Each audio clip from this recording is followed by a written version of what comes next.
Lucas, capítulo 15, versículo 11. Diz assim: E disse ainda, certo homem tinha 2 filhos, e o mais jovem deles disse ao pai: Pai, dá-me a parte dos bens que me pertencem. E ele repartiu entre eles a propriedade. E não muitos dias depois, o filho mais jovem, transformando tudo, partiu para uma região longínqua e ali desperdiçou a sua herança, vivendo desenfreadamente. E havendo ele gastado tudo, houve naquele país uma grande fome. Então ele começou a padecer necessidades. E foi e arrimou-se a um dos cidadãos daquele país, o qual o enviou aos seus campos para apacentar porcos. E desejava fartar-se com as vagens da alfarrobeira que os porcos comiam, e ninguém lhe dava nada. E caindo em si, disse: Quantos jornaleiros de meu pai têm abundância de pão, e eu aqui pereço de fome? Levantar-me-ei e irei estar com meu pai, e lhe direi: Pai, pequei contra o céu e contra ti. Já não sou digno de ser chamado teu filho. Contrata-me como um de teus jornaleiros. E levantando-se foi estar com seu pai. E quando ainda estava no intermédio do seu caminho, o seu pai o viu e se compadeceu dele. E correndo até ele, lançou-se sobre o seu pescoço, e com ternura o beijou. E o filho lhe disse: Pai, pequei contra o céu e diante de ti. Já não sou digno de ser chamado teu filho. Mas o pai disse aos seus servos: Trazei-me imediatamente a estola principal e vestilho. E põe na sua mão um anel e sandália nos teus pés. E trazei um novilho cevado e matai-o. Então comamos e regozijemo-nos. Porque este meu filho já estava morto e reviveu. Estava perdido e foi achado. E começaram a regozijar-se. Amém. Até aí. Nessa noite de ceia, eu escolhi esse texto que é um dos mais pregados, né? É um dos textos que uma das histórias bíblicas, talvez a parábola mais falada, ouvida, estudada de todas elas, que nós já sabemos de cor. Mas eu escolhi porque eu gostaria de chamar a nossa atenção nessa noite a respeito do nosso relacionamento com Deus, sobre a nossa profundidade de relacionamento com Deus, sobre o nosso nível de relacionamento com Deus.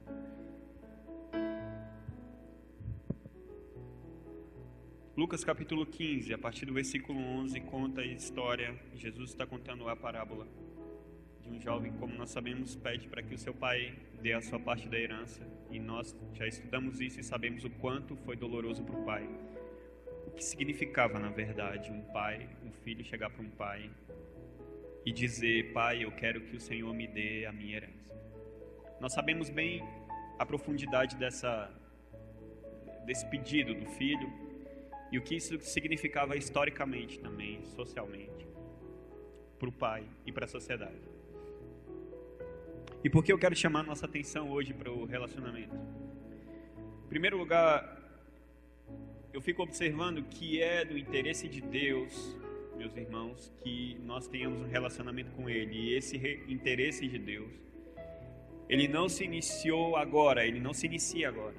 Ele não se iniciou já na sociedade moderna. A necessidade, eu diria, ou o interesse de Deus para que tenhamos um relacionamento com Ele, e isso se iniciou desde quando Deus funda a humanidade. Já com Adão, Deus se interessava em ter um relacionamento com ele. Tanto é que Deus, no final da tarde, no final do dia, ia conversar com Adão. Ia se relacionar com Adão. E assim foi durante a história. E mesmo após o pecado, Deus ainda mantém o relacionamento dele com o homem. E foi assim com Caim e Abel. E Deus nesse interesse de manter o relacionamento com o homem. E mais para frente, Deus ainda com esse interesse, resolve estabelecer um governo que nós chamamos de teocracia. É o governo que Deus estabelece e Deus governa. E Deus começa a fazer isso, Deus começa a governar para o seu povo. Deus escolhe o seu povo, Deus escolhe Israel, Deus escolhe os hebreus como o seu povo preferido e Deus começa a governar sobre eles. E durante esse governo de Deus com Israel, o próprio homem já começa a achar que não era necessário esse tipo de governo mais. O próprio homem começa a desejar um rei. O homem começa a desejar um homem. O homem começa a desejar ser governado por homens. E por conta da insistência dos homens, Deus então resolve estabelecer um rei. Um rei que Samuel vai ungir. Porque à época Samuel, que era o juiz de Israel, julgava as causas e assim funcionava. O juiz julgava, mas Deus governava. Mas o povo ainda insatisfeito dizia: nós queremos ser como as outras nações. Nós queremos um rei que vai dizer o que nós vamos fazer. Deus está dando aquilo que é excelente para o povo, e o povo insiste com a mediocridade, insiste em se parecer com outras nações. E pela insistência do povo, então Deus vai e manda Samuel ungir alguém, e esse alguém é Saul, e nós sabemos a continuidade da história. E desde o início Deus vai ali relutando para que se mantenha um relacionamento entre ele e o homem. E o homem, desde o início, puxando a corda para o outro lado. Desde o início o homem fazendo coisas que iam contrária à vontade de Deus. Mas Deus desejava manter um relacionamento com o homem, e eu quero te dizer, Deus ainda deseja manter um relacionamento com o homem. Deus ainda deseja manter um relacionamento com as pessoas. É por isso que Deus estabelece a igreja, porque ela passa a fazer esse papel de Israel, e nós passamos a ser o povo que Deus chama para perto dele. Mas esse mesmo relacionamento que nós, na condição humana, puxávamos em um sentido contrário, nós continuamos fazendo. Nós continuamos puxando para o lado contrário. Nós continuamos cansados. Nós continuamos com as nossas desculpas.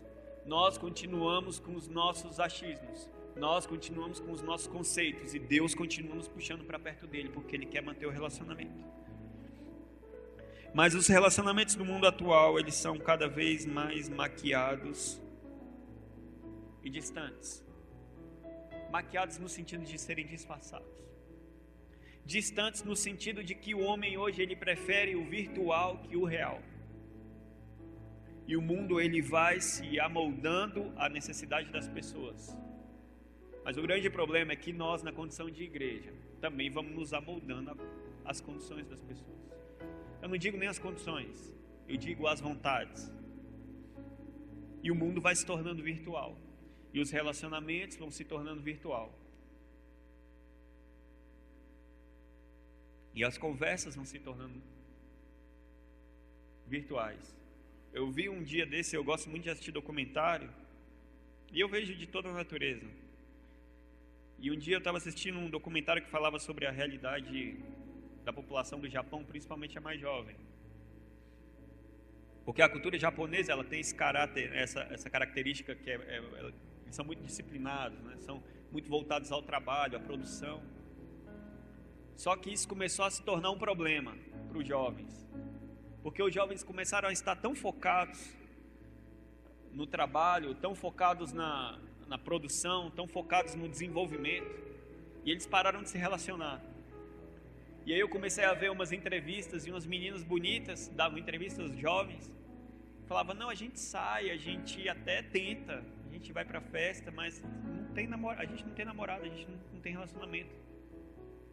Mas não é porque os meninos passaram a gostar de meninos também, não tem nada disso, é porque eles não se interessam. Namorar para eles, se relacionar com a menina, já ficou lá em terceiro, quarto plano.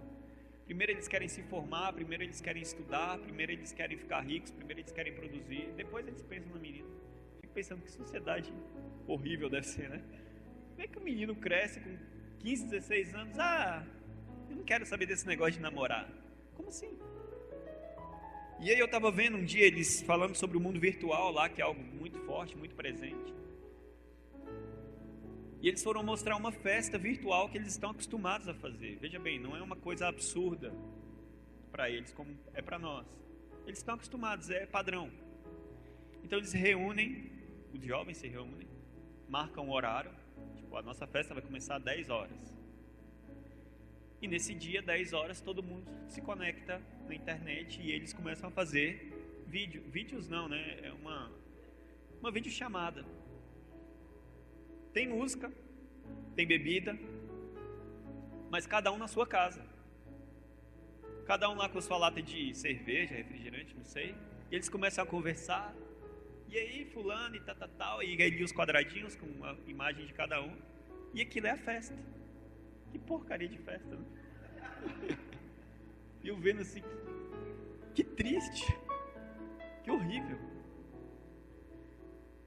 E eles estão focados no mundo virtual. Qual é a característica aqui do filho pródigo? O filho pródigo, ele troca aquilo que é presença real por expectativa de futuro. Ele troca a realidade por uma expectativa.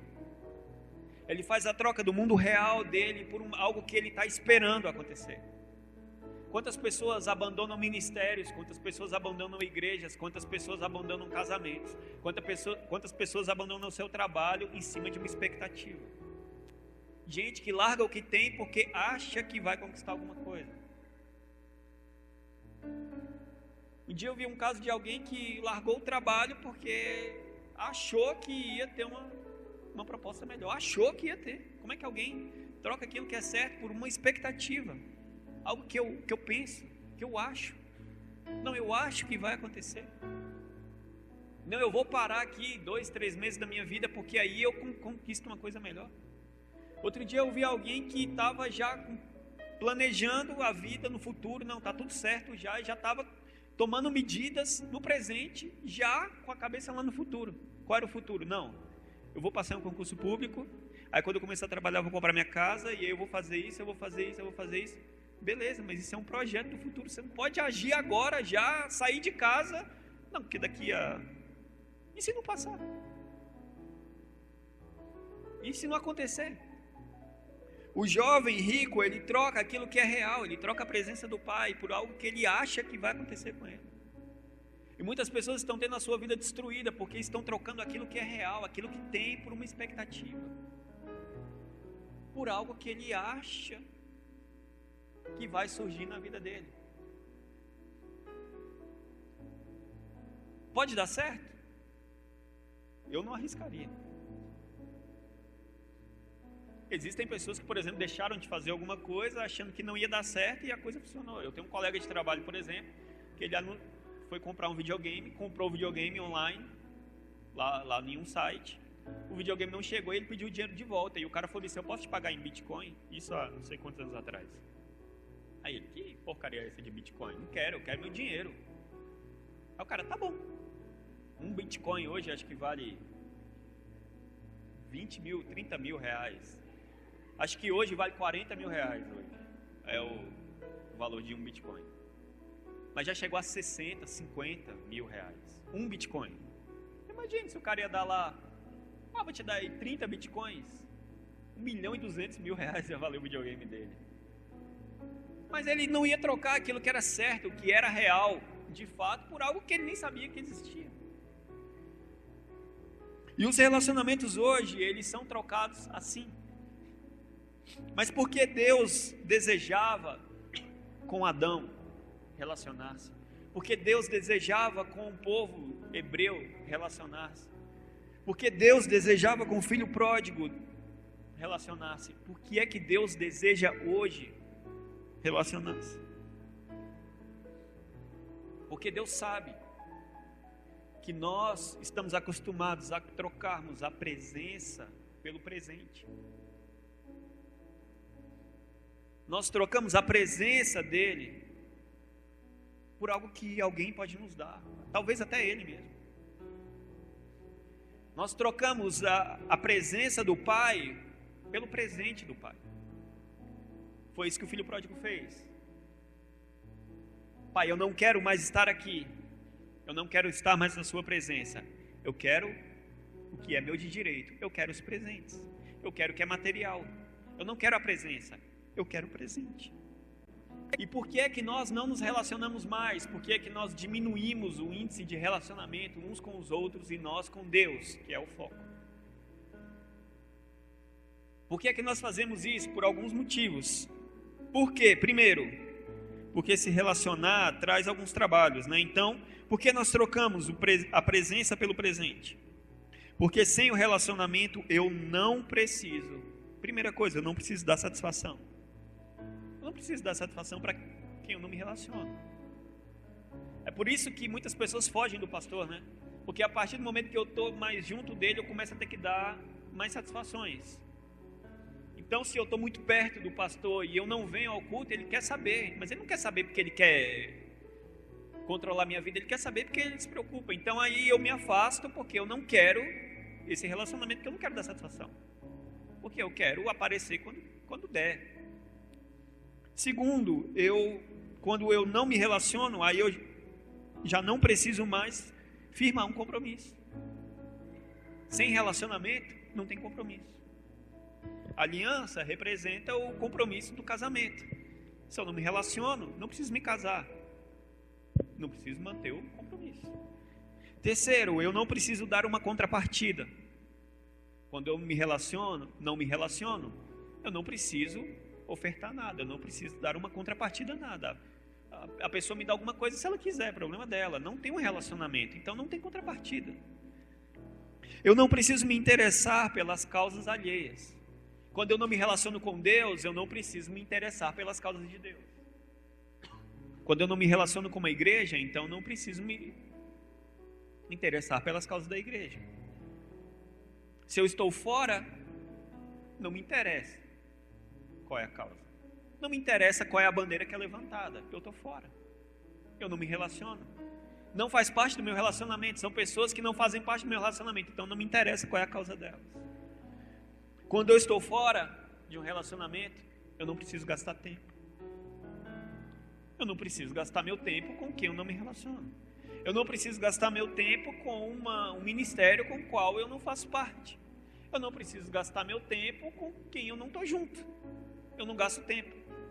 Então eu não gasto tempo, eu não dou satisfação, eu não me interesso pela causa, eu não ligo, eu não estou nem aí, então é mais fácil, a minha posição é mais cômoda.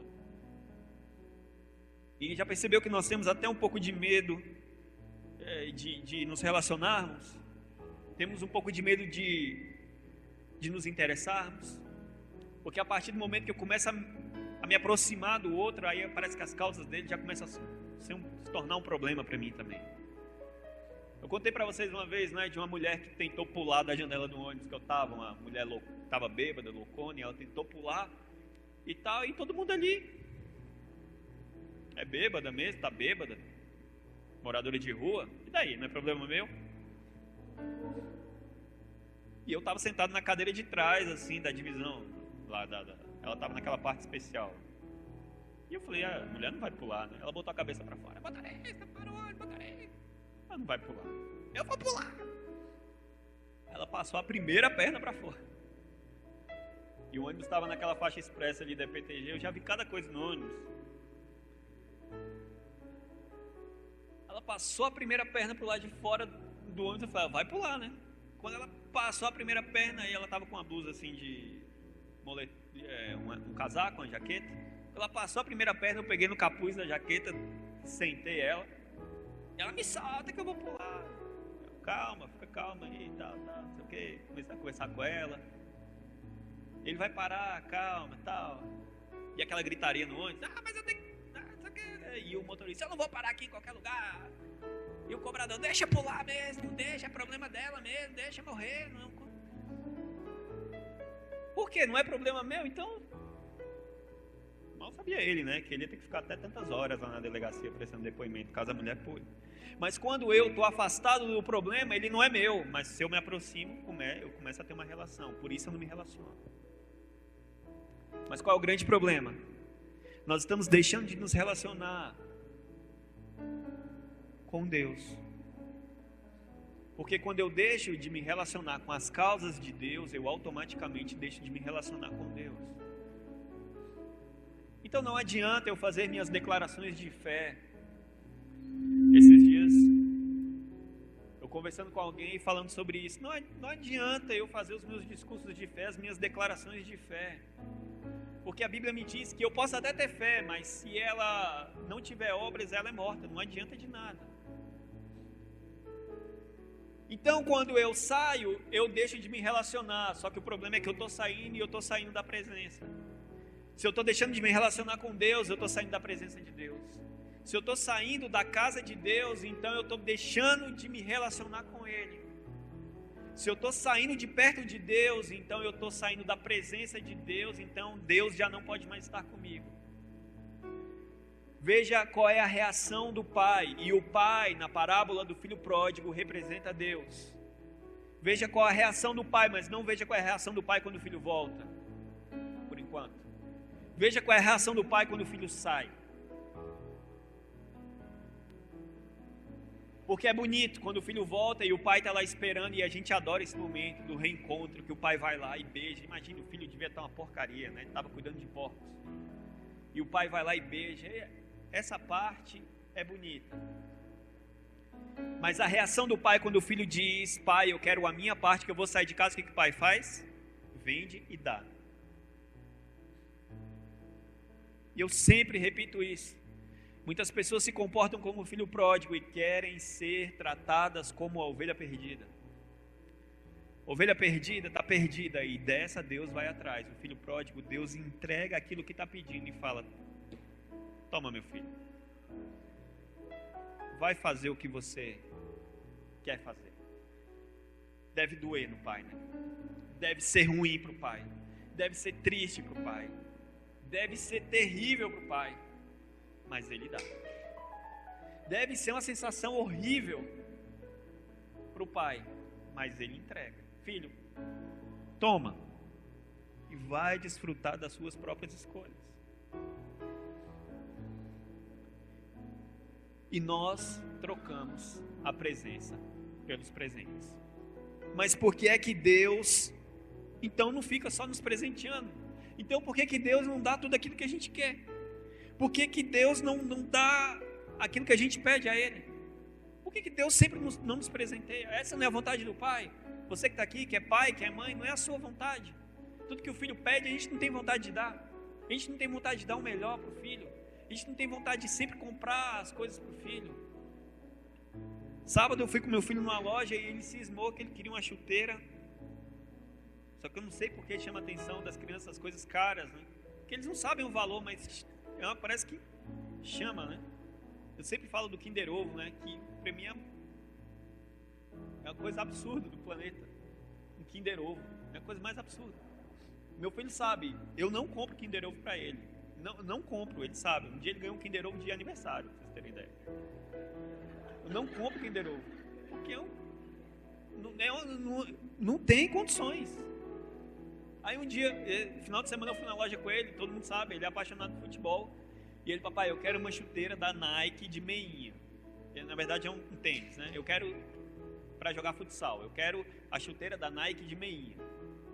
Tá bom, vamos ver quanto é que é a chuteira da Nike de meinha. E é uma chuteira, é um tênis de futsal, que parece uma chuteira, mas que tem um caninho assim, que é como se fosse uma meia, para proteger o tornozelo.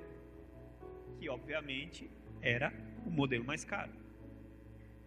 Eu entrei na loja, aí ele é despachado, né? Ele chegou lá: tio, eu quero a chuteira da Nike de meinha. Aí o vendedor: tá bom, vem comigo aqui, tá, aquela coisa, né? Pegou a chuteira e entregou para ele: olha só, papai, olha só que louca, é muito legal e tal, é essa aqui que eu quero. Aí eu perguntei pro vendedor, óbvio, né? Quanto é a chuteira? Aí ele: 299. Aí eu falei: R$300 um tênis?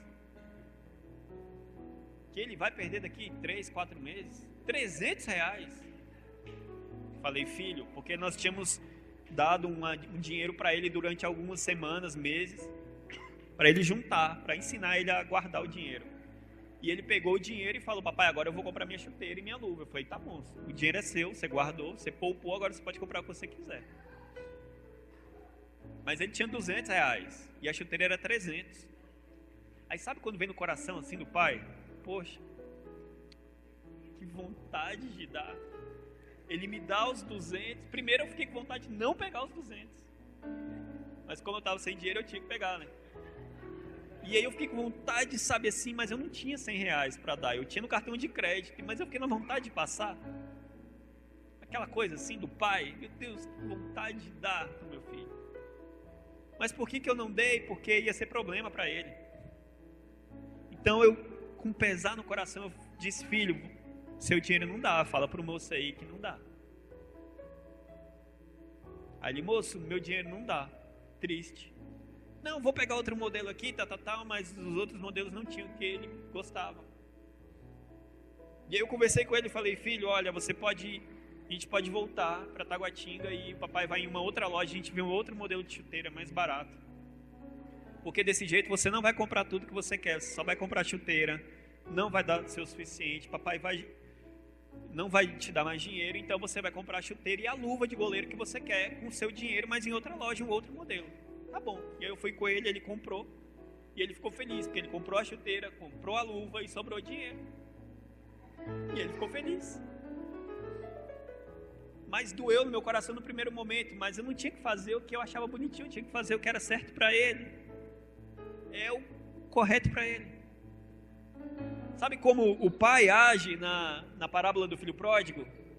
O pai não está dizendo aqui, filho, eu quero mesmo é que você vá e quebra a cara mesmo. Eu quero mesmo que você vá e se lasque mesmo para lá. Eu quero ver que você se ferre. Vai para você ver o que é bom. Dói. Mas ele está fazendo o que é certo para o filho. O filho que é apenas presenteado, ele desconhece os limites. Ele desconhece as regras. Ele fica egocêntrico e ele desvaloriza o que tem. 4 de muitos pontos, mas que são exatamente as características da sociedade de hoje. Se eu troco o filho que é apenas presenteado aqui pela sociedade de hoje, ficam sinônimos. A sociedade de hoje desconhece limites, a sociedade de hoje desconhece regras, a sociedade de hoje ela é egocêntrica e a sociedade de hoje ela desvaloriza o que tem. Ela tem uma coisa e troca por outra. Ela não dá valor. Ela troca o que tem em questões de objeto, ela troca o que tem em questão de relacionamento, ela troca o que tem em questão de igreja, ela troca o que tem em relação à família. Eu tenho isso aqui, mas eu vou trocar por outra coisa ali, porque eu acho que é melhor. Então ele não dá valor ao que tem. Ele é egocêntrico, ele pensa só nele mesmo, ele não reconhece regras e ele desrespeita os limites. Se eu troco o filho que é apenas presenteado por sociedade, você vai dizer que é a mesma coisa. Porque é assim que funciona hoje. Vivemos a sociedade egocêntrica e etc, e desvaloriza, não dá valor a nada. Eu acho que eu contei para vocês um dia que eu parei por mais ou menos uns 40 minutos no YouTube para eu ficar vendo o que tem hoje. Eu sou uma pessoa desligada das coisas assim, mas eu parei para ver o que tem. O que tem aí na internet, né? O que tem no YouTube. Aí eu comecei a ver esses vídeos de jovens, adolescentes, aquelas coisas, né? E um vídeo vai chamando o outro. E eu fui vendo como eles conseguem fazer uma coisa pior que a outra. Gente, mas é uma coisa pior que a outra. E esses dias meu filho chegou para mim e falou: papai, eu quero customizar a minha bola velha. Eu falei: onde será que ele viu isso, né? Customizar a bola velha. Aí ele pegou um vídeo no YouTube e ele falou assim no coisa, né? Customizar a bola. Aqui, papai, esse vídeo aqui que está ensinando a customizar a bola. 10 minutos de 3 adolescentes bestas, falando besteira, ensinando a pintar uma bola de qualquer jeito que ficou horrível no final. Pense numa coisa ridícula. Até começar, eu ia passando pra frente, ele: não, papai, você tem que assistir. O filho, papai, não dá conta de ver uma coisa dessa, não. E eles ficavam, e eu tô falando de adolescentes, não é de 12 anos, não, de 18 anos, 19 anos. Igual bobo, um jogando tinta na cara do outro. Aí um tava lá fazendo a bola, e o outro vinha atrás assim, dava um tapa na cabeça do outro. E ele: papai, tem que ver. Eu: não, meu filho, não precisa, eu quero ver como é que ele faz aí para customizar a bola. O que ele faz? Pega uma tinta de spray, joga num balde com água, ela não se mistura, né? Fica ali por cima a tinta, como um plástico, uma capinha. Ele pega a bola, mergulha, aquela camada abraça a bola. E ele puxa a bola assim, toda pingando, tinta misturada, feia. que obviamente não vai ficar fixa na bola.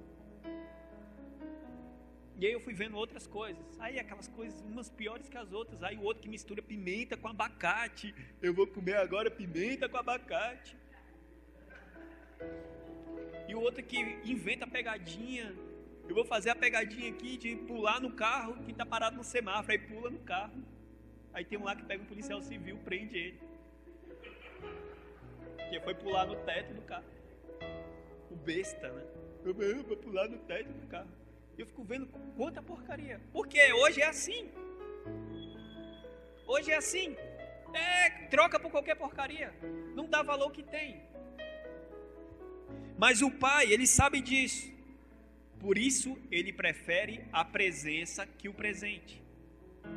É por isso que Deus quer dar a você a presença dele. E é importante que você se interesse pela presença dele. É importante que você se interesse pelo que Deus é e não pelo que Deus pode te dar. Porque é feio para o pai ouvir do filho: pai, eu quero só aí o que o Senhor pode me dá aí, eu estou indo embora. Porque o pai se interessa pela presença. Quando eu estou em casa, eu posso estar fazendo qualquer coisa. Absolutamente qualquer coisa. Se o meu filho chegar para mim e falar: papai, você quer brincar comigo? Eu quero. E brinco. Eu posso estar atolado de coisa para fazer. Eu posso estar ocupadíssimo. Não interessa o que eu esteja fazendo. Eu posso estar cansado do trabalho, arrebentado. Se eu chegar em casa e ele falar: papai, você quer brincar comigo? Eu falo: quero. Porque me interessa estar perto dele. Eu quero estar junto dele. Eu posso estar fazendo o que for. Eu posso estar no banheiro. Se a Sara chorar e a mãe não puder pegar, eu vou lá pegar.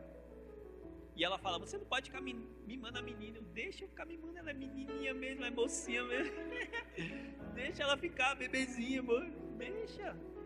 Ela fala: amor, mas ela vai se acostumar. Deixa ela se acostumar. Se ela tiver que se acostumar, que seja com o colo do pai dela. Senão depois aparece outro que vai dar colo para ela e ela não vai mais querer o colo do pai, né? Então deixa ela se acostumar comigo. Então eu posso estar fazendo o que for. Se ela chorar, eu vou lá pegar. Eu posso estar fazendo o que for. Às vezes eu estou no trabalho e ele me manda mensagem de áudio: papai, não demora não, porque eu quero hoje fazer aqui em casa a noite do pijama. Na sexta-feira geralmente ele já sabe. Eu quero fazer aqui em casa a noite do pijama, não demora não. Eu posso estar fazendo um trabalho que for. Na semana mais difícil da nossa vida, talvez, quando a Sara ficou doente e eu fiquei muito mal, assim, me segurando, e eu chorava à noite porque eu não estava acostumado a ficar sem elas, né? É horrível ficar sem a mulher em casa e sem a filha. E aí isso me doía muito, porque eu chegava em casa e só eu e Davi, né? E aí você sabe, o homem em casa, né? 2 ainda. O que eu vou fazer agora, né? Qual que é a primeira lição agora, né? Da casa? O que a gente faz quando está em casa, né? Porque quando a mulher tá e a Dani consegue organizar tudo em 5 minutos, onde ela chega, ela pega as coisas, derruba, te arrasta o sofá, passa não sei o que e tal. Se eu tiver que lavar uma louça, eu não sei nem por onde começa às vezes. Eu fico assim. Você fala assim: Samuel, organiza um quarto só, não sei por onde começar a organizar. E ela vai, organiza e tal. E aí nessa semana eu me via sozinho. Eu chegava e criava aquela expectativa: eu vou estar perto da minha filha amanhã e eu vou trazer ela para casa. E a gente chegava e o quadro piorava.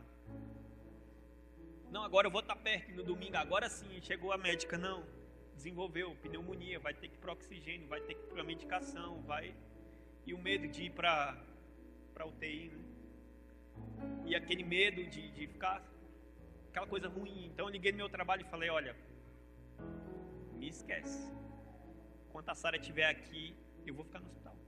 Eu tenho um cargo em comissão no meu trabalho que correu sérios riscos durante essa semana. Alguém podia ter chegado para mim, e eu vou te dizer uma coisa: ele representa aí 40% do meu salário. Ou 50%. Imagine, cortar 50% do meu salário. Mas a minha ligação foi a seguinte: olha, não tem condições de eu ir para o trabalho. Eu só vou sair daqui no dia que a Sara sair. E aí eu ficava assim, durante muitas horas, durante o dia, em pé do lado do berço dela. E um dia de madrugada eu estava em pé assim, orando, falando com Deus. E a enfermeira chegou e falou: o que foi, pai? Por que você está em pé? Não tem cadeira? Eu falei: não tem, é porque eu estou aqui olhando ela. E a enfermeira perguntou para mim: como é que você está fazendo no trabalho, pai? Está de licença? Aí eu falei: eu estou de licença forçada, né? Eu me dei uma licença. E ela falou: mas não dá problema para você? Eu falei: eu não sei, mas eu só vou sair daqui com ela. E aí no dia 11 de julho, que foi o dia do meu aniversário, eu falei: Deus, eu podia te pedir muitas coisas, mas eu só quero te pedir uma coisa: eu quero sair daqui do hospital com minha filha. E a expectativa é que ela saísse 3, 4 dias depois do dia que ela saiu de fato. Porque no dia do aniversário a médica foi lá, avaliou e falou: não, pode arrumar as coisas porque ela vai sair de alta daqui hoje. A presença do Pai, meus irmãos, ela nos impõe limites, ainda que o limite venha com dor. A presença do Pai, ela nos mostra o que é certo e o que é errado, ainda que venha com dor. A presença do Pai nos traz livramento. Muito provavelmente todos nós aqui temos histórias para contar. Anteontem eu peguei uma almofadinha, entreguei para minha filha no bercinho para ela brincar, deixei lá, estava no chiqueirinho, estava segura, não tinha problema nenhum. E saí e fui tomar meu banho. 5 minutos depois, meu filho entrou com a Dani no banheiro e falou: ó, com a mão assim, tinha um monte de bolinhas pequenas, como bolinhas de gude, dentro do travesseiro. Eu falei: meu Deus, como é que isso foi parar aí? E eu fiquei tão preocupado. Mas a presença de Deus, meus irmãos, nos traz livramento e nos livra os nossos filhos.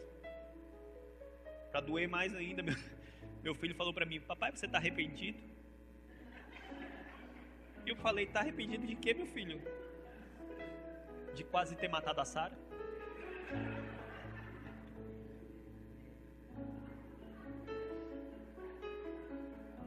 E de fato é o que acontecer, né? Se ela pega uma bolinha é pequena, cabia, né? A presença de Deus, ela nos traz provisão. Elias, com a viúva de Sarepta, entra na casa daquela mulher e ela fala: eu não tenho nada aqui a não ser um pouquinho de farinha e um pouco de azeite. Ele fala: então pega o que você tem, faz para mim. A presença de Deus traz provisão para a casa da mulher, e a Bíblia nos diz que da farinha e do azeite não acabaram mais, porque a presença de Deus entrou lá. A presença de Deus, ela nos dá presentes, mas o presente é consequência da presença.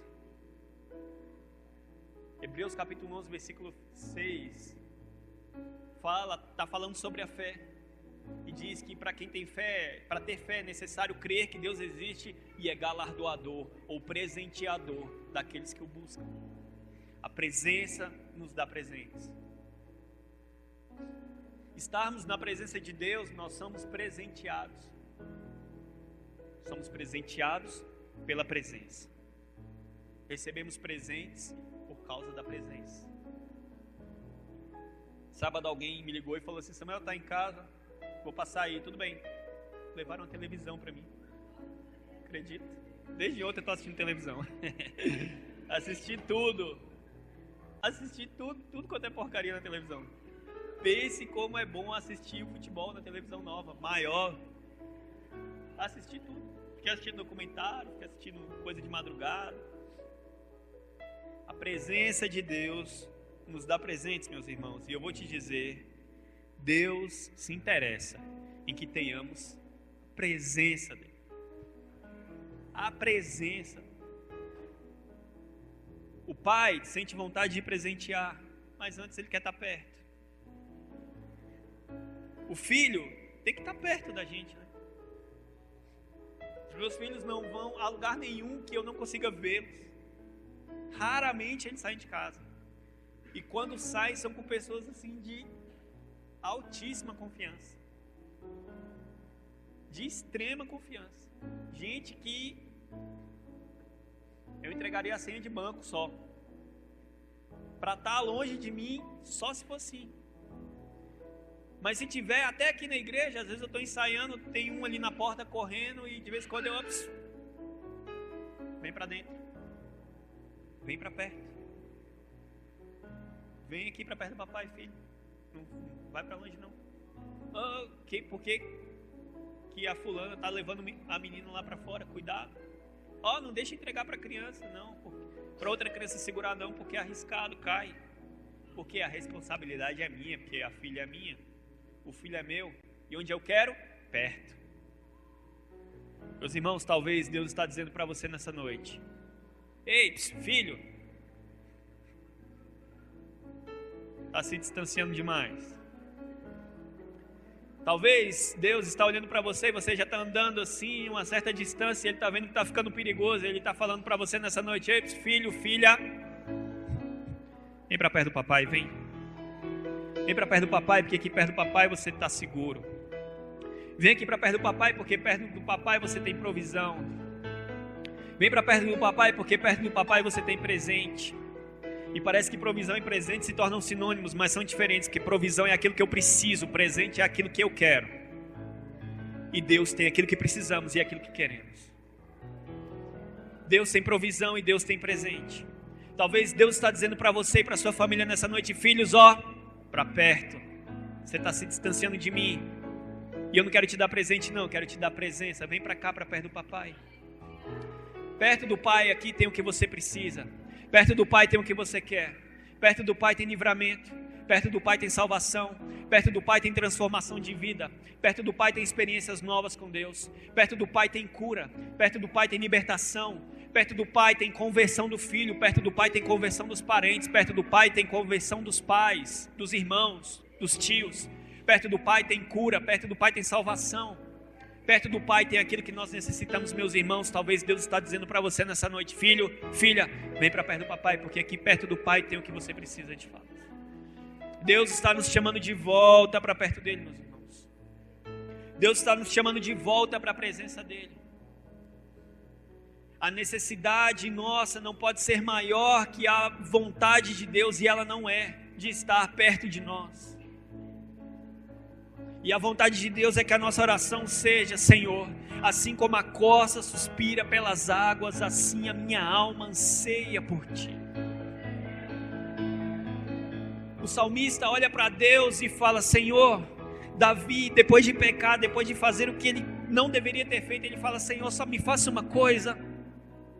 Pode me tirar o que o Senhor quiser tirar, pode me bater o tanto que o Senhor quiser me bater, pode fazer o que o Senhor quiser, mas só não aparte de mim o teu espírito. Porque ainda havia a consciência total de que o que ele tinha de mais importante não era o reinado, não era o cajado, não era o cedro, não eram os filhos, não eram as mansões, não eram as mulheres, não eram as facilidades. O que ele tinha de mais importante era a presença de Deus. Ele disse: Senhor, tire o que quiser, só não aparte de mim o teu espírito. Nessa noite de ceia, meus irmãos, essa é uma noite que representa a oportunidade que nós temos hoje de estarmos próximos, dentro da presença dele. E Paulo, quando vai dizer lá em Coríntios: porque eu vos recebi do Senhor o que também vos entreguei, que o Senhor Jesus, na noite que foi traído, tomou o pão, partiu e disse: este é o meu corpo que foi partido por vós. Semelhantemente, após haver ceado, tomou o cálice e disse: este é o meu sangue, o sangue da nova aliança. E Jesus entrega o pão, entrega o vinho e entrega o corpo, para que nós estivéssemos aqui, aonde? Na igreja. Porque para que nós estivéssemos aqui aonde? Reunidos entre amigos, para que nós estivéssemos aqui, irmãos, na presença dele. Se tem alguma coisa que você pode pedir a Deus, peça a presença dele. Peça a Deus: não aparte de mim a tua presença, não aparte de mim o teu espírito, não esteja longe de mim. A programação mais fantástica que eu acho é a desses retiros espirituais. É o que eu mais gosto de participar, é onde eu mais gosto de ministrar, é onde eu mais gosto de estar. E é onde eu mais gosto de trabalhar, porque são 3 dias que nós deixamos todas as coisas para trás. Estamos lá: Senhor, venha com a tua presença neste lugar. Nós queremos experimentar isso aqui. Se você não foi e está pensando em ir, eu quero te dizer: sem medo algum de errar. Essa é a experiência espiritual mais maravilhosa que uma pessoa pode ter com Deus. Essa é a experiência mais transformadora que uma pessoa pode ter com Deus. Quando eu cheguei no lugar, a primeira vez que eu participei, depois da primeira ministração, eu estava doido para ir embora. Na última, eu estava doido para ficar lá, e eu queria ficar lá para sempre. Porque não há como eu abrir mão das minhas vontades durante 3 dias e Deus não falar comigo. Meus irmãos, Deus está nos preparando neste momento e Deus está nos chamando para perto dele, amém? Deus está nos chamando na condição de igreja para perto dele. Eu queria que você levasse essa palavra com você. Eu queria que você levasse essa palavra no seu coração. Talvez, meus irmãos, Deus está olhando para você nessa noite dizendo: filho, vem para perto de mim, vem para perto do Pai, porque aqui perto do Pai é onde você vai estar de fato protegido, amém? Quero te convidar a se colocar de pé, nós vamos orar e iniciar o período de ceia.